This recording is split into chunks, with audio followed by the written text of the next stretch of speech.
Farg'ona vodiysida bir shahar bor edi, lekin u bugungi kunda xaritada yo'q. Qolgani faqat afsonalar.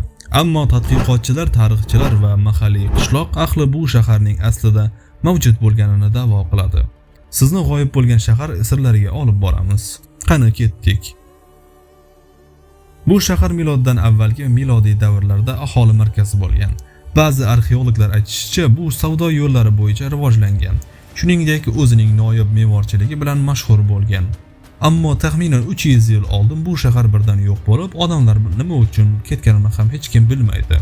Mahalliy aholining hikoyalariga ko'ra, ba'zi odamlar shaharda g'oyib bo'lgan odamlarni eshitishgan. Shu bilan birga daryolar, tog'lar va o'rmonlar shaharni yashirish uchun sirli yo'l yaratgan. Boshqa guvohlar esa kechqurun shamol ostida qadimiy qal'alar yoki chiroqlar ko'rinishini aytadi. Ammo hech kim yaqinlasha olmaydi.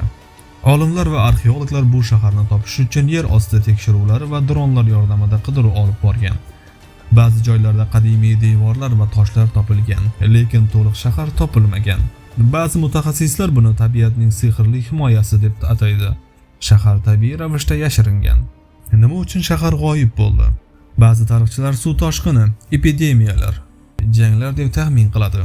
Boshqalar esa sirli energiya yoki afsonaviy sabablarni aytadi. Haqiqatni biladigan faqat tabiat va vaqt bo'lishi mumkin. Bugungi kunda shahar yo'q, lekin uning hikoyalari, belgilari va afsonalari hanuz odamlar qalbida yashaydi. Siz ham Farg'ona vodiysining sirli shaharini kashf etishga tayyormisiz? O'z fikrlaringizni albatta qoldirishni unutmang va videomizga like bosishni unutmang.